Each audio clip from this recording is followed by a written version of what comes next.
Hello viewers, this is Suman Dutta. তো আজকে present হলাম নতুন একটা ভিডিও নিয়ে। আজকে থাকছে ত্রিপুরা এসটিজিটি এক্সামের জন্য একটা গুরুত্বপূর্ণ পার্ট।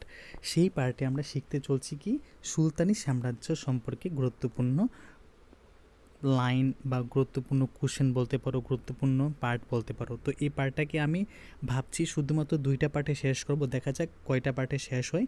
কারণ আমি প্রত্যেকটা ভিডিও চেষ্টা করি 10 মিনিটের নিচে বানানোর জন্য, কারণ এত সময় কারোর কাছে নেই যে ধৈর্য সহকারে ভিডিও দেখার জন্য। তাও যদি আবার স্মার্ট বোর্ড হতো অবশ্যই সবাই দেখতো, কিন্তু স্ক্রিন ভিডিও সবাই দেখতে চায় না, সেটা আমিও জানি। তো চলো আলোচনা করি। তো আমাদের কিন্তু সিলেবাসে কিন্তু কী দিয়েছে, সিলেবাসে দিয়েছে এখানে যে আছে সুলতান রাজিয়া আছে, ইলতুৎমিশ আছে, আর আছে গিয়াসউদ্দিন বলবন। তো সবগুলো আমাদের পড়তে লাগবে। তার আগে একটু হিন্টস আমাদের পড়তে লাগবে যে সুলতান মাহমুদের পর ভারতে দ্বিতীয় তুর্কি অভিযানের নায়ক ছিলেন মোহাম্মদ ঘুরি। তাহলে তুর্কির প্রথম নায়ক কে ছিলেন? সুলতান মাহমুদ। আর দ্বিতীয় কে ছিলেন? মোহাম্মদ ঘুরি। মাইন্ড করে রাখবে, ঠিক আছে। গজনি ও হিরাটের মধ্যবর্তী পার্বত্য অঞ্চলে গুর রাজ্যটি অবস্থিত ছিল। কোথায়? গজনি ও হিরাটের মধ্যবর্তী অঞ্চলে গুর রাজ্যটি অবস্থিত ছিল। 1009 খ্রিস্টাব্দে সুলতান মাহমুদ এই রাজ্যটি দখল করে। কোনটি? গুর রাজ্যটি দখল করে। সুলতান মাহমুদের মৃত্যুর পর গজনির রাজ্যে বিশৃঙ্খলা উদ্ভব হলে ঘুরি তার সুযোগ নেয় এবং স্বাধীনতা ঘোষণা করে। মানে সুলতান মাহমুদের মৃত্যুর পরেই ঘুরি কী করেছে, যে এখন চান্স পেয়েছে, সে এখন ওইখানে রাজত্ব করবে। ঘুরির প্রথমে তো কি বলেছিলাম যে ঘুরিরা প্রথমে গজনির অধীনে সামন্ত ছিল। মানে মোহাম্মদ ঘুরি কী ছিল? গজনির অধীনে সামন্ত ছিল। সুলতান আলাউদ্দিন হুসেনের রাজত্বকালে ঘুরিরা পরাক্রান্ত হয়। মানে কোন সময়? সুলতান আলাউদ্দিন হুসেনের রাজত্বকালে ঘুরিরা পরাক্রান্ত হয়। ঘুরি বংশের শ্রেষ্ঠ সুলতান ছিলেন শাহাবুদ্দিন মোহাম্মদ। তো এটা খুব গুরুত্বপূর্ণ প্রশ্ন যে ঘুরির বংশের শ্রেষ্ঠ সুলতান কে ছিলেন? শাহাবুদ্দিন মোহাম্মদ।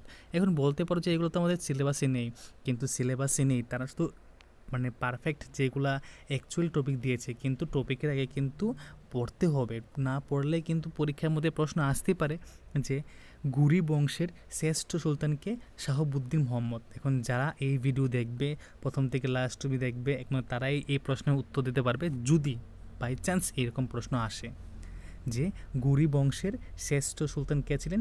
শাহাবুদ্দিন মোহাম্মদ। তিনি মোহাম্মদ ঘুরি নামে পরিচিত। তো এই যে মোহাম্মদ ঘুরির আইটের নাম কি? শাহাবুদ্দিন মোহাম্মদ। তো এটাও কিন্তু আমাদের পড়তে লাগবে, না পড়লে কিন্তু হবে না, ঠিক আছে। মোহাম্মদ ঘুরির পরেই কিন্তু সব কিছু, ইলতুৎমিশ বলো, রাজিয়া বলো। তো তিনি 1173 খ্রিস্টাব্দে গজনির সিংহাসনে বসেন। মোহাম্মদ ঘুরি 1173 খ্রিস্টাব্দে গজনির সিংহাসনে বসেন। মোহাম্মদ ঘুরি ছিলেন উচ্চাকাঙ্ক্ষী এবং যুদ্ধবিলাসী। মানে তিনি তার যে ইচ্ছা আসতো মানে খুবই বেশি, এবং তিনি যুদ্ধ করতে পছন্দ করতেন। ভারত বিজয় করে এক সাম্রাজ্য গঠন করাই তার জীবনের লক্ষ্য ছিল। মানে ভারতকে জয় করে মানে তার একটা সাম্রাজ্য, বিশাল সাম্রাজ্য গঠন করা তার জীবনের লক্ষ্য ছিল। তিনি অল্প সময়ের মধ্যে মুলতান, পেশোয়ার ও লাহোর জয় করেন 1186 খ্রিস্টাব্দে। তিনি 1186 খ্রিস্টাব্দে কী কী জয় করেন? মুলতান, পেশোয়ার আর লাহোর জয় করেন। এরপর তিনি দিল্লি, আজমির, চৌহান বংশীয় রাজা তৃতীয় পৃথ্বীরাজের বিরুদ্ধে অগ্রসর হন। প্রথমে তিনি 1186 খ্রিস্টাব্দে মুলতান, পেশোয়ার এবং লাহোর জয় করেন। এরপর তিনি দিল্লি, আজমির, চৌহান বংশীয় রাজা তৃতীয় পৃথ্বীরাজের বিরুদ্ধে অগ্রসর হন। এই সংকটকালে পৃথ্বীরাজের আমন্ত্রণে উত্তর ভারতের প্রায় সব রাজাই তার সঙ্গে যোগ দেয়, ঠিক আছে। একমাত্র কনৌজের রাজা জয়চাঁদ নিরপেক্ষ থাকে। কে থাকে? কনৌজের রাজা জয়চাঁদ নিরপেক্ষ থাকে। তো 1191 খ্রিস্টাব্দে যে তরাইন নামক স্থানে ভাতিন্ডার সন্নিকটে, মানে কোথায়? 1191 খ্রিস্টাব্দে, ওকে 1191 খ্রিস্টাব্দে তৈরান নামে একটা জায়গা আছে। ওইখানে একটা তার সামনে একটা জায়গা আছে কি? ভাতিন্ডা। তো এই লাইনটা কিন্তু খুবই ইম্পর্টেন্ট, মনে রাখবে। কবে? 1191 খ্রিস্টাব্দে, ঠিক আছে। জায়গাটার নাম হল তরাইন। তার সামনের জায়গা আছে ভাতিন্ডা সন্নিকটনে।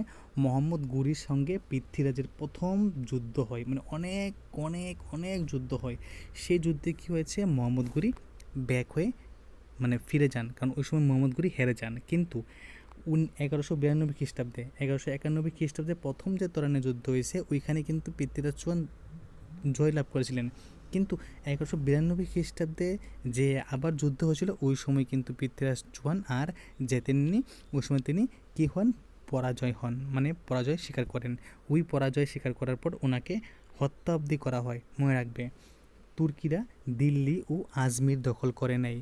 ফলাফলের দিক থেকে তরাইনের দ্বিতীয় যুদ্ধ বিশেষ গুরুত্বপূর্ণ। প্রথমত এই প্রথম ভারতের অন্তর্দেশে তুর্কিদের প্রভুত্ব স্থাপিত হয়। মানে দেখো, তরাইনের দ্বিতীয় যুদ্ধে মোহাম্মদ ঘুরি জয়লাভ করার পর এই প্রথম ভারতের মধ্যে তুর্কিরা একবারে, মানে যাটাকে আমরা বলি খুঁটি লাগিয়ে বসা, ঠিক আছে। খুঁটি লাগিয়ে বসা মানে কি, এই জায়গাটা আমার, মানে এভাবে বসেছিল। দ্বিতীয়ত পৃথ্বীরাজের পরাজয় রাজপুত শক্তির উপর দারুণ আঘাত হানে এবং এই শক্তি ভেঙে পড়ায় ভারতে মুসলমানদের রাজ্য বিস্তার পথ সহজ হয়। এই যে দ্বিতীয় মানে এই যে পৃথ্বীরাজ, ঠিক আছে, যে পৃথ্বীরাজ কী করেছে, দ্বিতীয় তরাইনের যুদ্ধে যখন হেরে গেছে, তখন মনে রাখবে ওই সময় রাজাদের সময়কাল শেষ হয়েছে। তারপর থেকে মুসলমানদের যে রাজত্ব তখন থেকে শুরু হয়েছে। ওকে, তরাইনের দ্বিতীয় যুদ্ধের পর হানসি, সামানা, ঘুরাম প্রভৃতি কয়েকটি দুর্গ মোহাম্মদ ঘুরির দখলে আসে। খুব একটা ইম্পর্টেন্ট পার্ট। হানসি, সামনা, ঘুরাম এগুলো কি? এগুলো একটা দুর্গের নাম। কি? এগুলো একটা দুর্গের নাম। এগুলা মানে মোহাম্মদ ঘুরি তখনই পান যখন তিনি পৃথ্বীরাজ চৌহানকে হত্যা করেন। তারপর, ঠিক আছে, এরপর তিনি বাৎসরিক করদান অঙ্গীকারে আজমির নগরটি পৃথ্বীরাজের এক পুত্রের হাতে ছেড়ে দেয়, ঠিক আছে। তরাইনের দ্বিতীয় যুদ্ধের পর মোহাম্মদ ঘুরি কুতুবুদ্দিন নামক এক বিশ্বস্ত সেনাপতির হাতে ভারতের বিজিত রাজ্যগুলির দায়িত্ব অর্পণ করে স্বদেশে ফিরে যান। মোহাম্মদ ঘুরি ছিলেন ভারতে মুসলিম সাম্রাজ্যের প্রকৃত প্রতিষ্ঠাতা। এই পার্টটা কিন্তু আমাদের খুব ভালো করে পড়তে লাগবে। আমি এখন যা যা তোমাদের পড়িয়েছি এখান থেকে এখান অবধি, এখানে অনেকগুলা এমসিকিউ তৈরি হয়। আমি কিন্তু এখান থেকে ম্যাক্সিমাম এই শুধু এই পার্টটা, মানে এই পাতা থেকে ম্যাক্সিমাম কিন্তু 20টা প্রশ্ন বের করেছি, ঠিক আছে, এমসিকিউ আকারে বের করেছি। তোমাদের সাথে এটা ডিসকাস করব। তোমরা যদি সবাই ইচ্ছুক থাকো তাহলে সম্পূর্ণ ভিডিও দেখতে পারো, আর সেই ভিডিওর উপরে রিয়াকশন দেখে আমি শুধু পিডিএফ দিব, তার আগে কিন্তু তোমরা পিডিএফ পাবে না। দেখো, এখানে কোনো পিডিএফ পাওয়ার জন্য কোনো টাকা লাগছে না, কোনো মানে কোনো কিছু তোমাদের আমার কাছে আসতে হচ্ছে না, বা জেরক্স করতে হচ্ছে না, বা কোনো কিছু করতে হচ্ছে না। শুধু তোমাদের কাছে একটাই রিকোয়েস্ট যে ভালো করে সম্পূর্ণ ভিডিও দেখো, কারণ ভিডিওর মধ্যে আমি যখন ডিসকাস করব, তোমরা যখন ভিডিও দেখবে প্লাস ডিসকাস শুনবে, তোমরা শিখতে পারবে। তোমাদের জন্য আমি বলছি কিন্তু। তারপর শেষে পিডিএফটা পেয়ে যাচ্ছ, ঠিক আছে। প্রথমে আমি পিডিএফ দেবো না ভাবছিলাম, কিন্তু এখন থেকে প্রত্যেকটা মানে যা এমসিকিউ বানাবো সবগুলো পিডিএফ দিব, কিন্তু ট্যাক্সের দিব না। এমসিকিউ যা বানাবো সবগুলো পিডিএফ তোমাদের দিয়ে দেবো, ঠিক আছে। তো মনে রাখবে যে তরাইনের দ্বিতীয় যুদ্ধের পর হানসি, সামানা, ঘুরাম প্রভৃতি কয়েকটি দুর্গ মোহাম্মদ ঘুরি কী করছে, তার আন্ডারে নিয়ে আইছে। তারপর নিয়ে যাওয়ার পর এই তরাইনের দ্বিতীয় যুদ্ধ জয় করার পর তার একটা বিশ্বস্ত সেনাপতি ছিল কুতুবুদ্দিন আইবক। এই কুতুবুদ্দিন আইবকরে এই সম্পূর্ণ ভারতের যে যা তিনি অধিকার করছে পৃথ্বীরাজ চৌহানের সঙ্গে জয়লাভ করে, সেটা তারপরে এখানে যারা অনেক শক্তি সঙ্গে তারা সে যুদ্ধ করছে, যুদ্ধ করে জয়লাভ করছে, সবগুলো কুতুবুদ্দিন আইবকে দেলাইছে। তার কারণে আমরা এখানে বুঝতে পারছি যে মোহাম্মদ ঘুরি কি ভারতের প্রথম মুসলিম সাম্রাজ্যের প্রতিষ্ঠাতা। ওকে, তো আমাদের জানতে হবে যে মুসলিম সাম্রাজ্যের প্রথম প্রতিষ্ঠাতাকে ঘুরি, ঘুরির পর তারপর তার মানে তার বিশ্বস্ত সেনাপতিকে কুতুবুদ্দিন, ঠিক আছে। কুতুবুদ্দিন পরে আসছে কে ইলতুৎমিশ। ওকে, তো চলো এই লাইনটা পড়ি। কুতুবুদ্দিনের নেতৃত্বে ভারতে তুর্কি রাজ্য বিস্তার শুরু হয়। তো দেখো, তখন থেকেই কিন্তু মানে এই যেই কুতুবুদ্দিনের কাছে সব কিছু দিয়ে দিয়েছে মোহাম্মদ ঘুরি, তখন থেকে ভারতের তুর্কি রাজ্য বিস্তার শুরু হয়। 1192 খ্রিস্টাব্দের মধ্যে কুতুবুদ্দিন মিরাট, রণথম্বর, রোহিলখণ্ড প্রভৃতি রাজ্য জয় করছে, ঠিক আছে।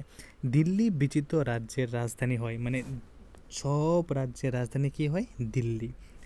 1194 খ্রিস্টাব্দে মোহাম্মদ ঘুরি গজনি থেকে যাত্রা করে কনৌজের বিরুদ্ধে অগ্রসর হন। কনৌজ রাজ জয়চাঁদ তুর্কির কাছে চন্দনওয়ারের যুদ্ধে সহজেই পরাজিত হয় এবং নিহত হয়। কনৌজ তুর্কিদের হাতে চলে যায়। এইভাবে তরাইন ও চন্দওয়ারের যুদ্ধের ফলে উত্তর ভারতে তুর্কি শাসন ভিত্তি রচিত হয়। মনে রাখবে, তরাইন এবং চন্দওয়ারের যুদ্ধের ফলেই কিন্তু উত্তর ভারতে তুর্কি শাসন ব্যবস্থা রচিত হয়। কুতুবুদ্দিন যখন গাঙ্গেয় উপত্যকায় রাজ্য বিস্তারে ব্যস্ত, তখন বখতিয়ার খলজি নামে এক তুর্কি ভাগ্যান্বেষী বিহারের কিছু অঞ্চল জয় করে সেখানে বৌদ্ধ মঠগুলি উদ্যন্তপুরী ও বিক্রমশিলা ধ্বংস করে। ঠিক আছে, মনে রাখবে যে উদ্যন্তপুরী ও বিক্রমশিলাকে ধ্বংস করেন বখতিয়ার খলজি। এরপর তিনি বাংলার দ্বিতীয় রাজধানী নদিয়া আক্রমণ করেন। সেন বংশের শেষ শক্তিশালী রাজা লক্ষণ সেন পূর্ব বাংলায় পালিয়ে গিয়ে আত্মরক্ষা করে এবং বাংলায় মুসলিম সাম্রাজ্যের যে ভিত্তি রচিত হয় কবে? 1204 খ্রিস্টাব্দে। আমাদের পরীক্ষার মধ্যে কিন্তু প্রশ্ন আসতে পারে 1204 খ্রিস্টাব্দে বা বাংলায় মুসলিম সাম্রাজ্য কবে রচিত হয়? এটা হয় 1204 খ্রিস্টাব্দে। বখতিয়ার উত্তরবঙ্গে দেবকোটে তার রাজধানী স্থাপন করে। লক্ষণ সেন ও তার উত্তরাধিকারী পূর্ব বাংলায় আরও কিছুকাল রাজত্ব করেন। সেন বংশের শেষ রাজা ছিলেন লক্ষণ সেন। আমাদের মনে রাখতে হবে সেন বংশের শেষ রাজা কে ছিলেন? লক্ষণ সেন। তো 1206 খ্রিস্টাব্দে কী হয়েছে দেখো, 1206 খ্রিস্টাব্দে মোহাম্মদ ঘুরি মৃত্যু হলে কুতুবুদ্দিন আইবক দিল্লিতে এক রাজবংশের প্রতিষ্ঠা করে। সেই বংশ দাস বংশ নামে পরিচিত। তো দেখো, কথিত আছে যে মোহাম্মদ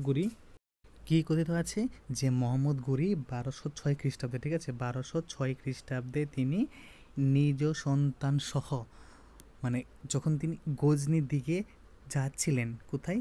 গজনির দিকে যাচ্ছিলেন। এই বইয়েতে এটা নাই, সব বইয়েতে সব কিছু থাকে না, ঠিক আছে, তোমাদের জানতে হবে। তার জন্যই বলে যে ভিডিও প্রথম থেকে শেষ অবধি নিশ্চয়ই দেখবে। যে 1206 খ্রিস্টাব্দে নিজের সন্তান সহ যখন তিনি গজনির দিকে যাচ্ছিলেন, তখন বিদ্রোহী খুকর জাতি, কে? খুকর জাতি, খুকর জাতি, বিদ্রোহী খুকর জাতিদের হাতে তিনি কি হন? নিহত হন। কে? মোহাম্মদ ঘুরি। ঠিক আছে, মনে থাকবে।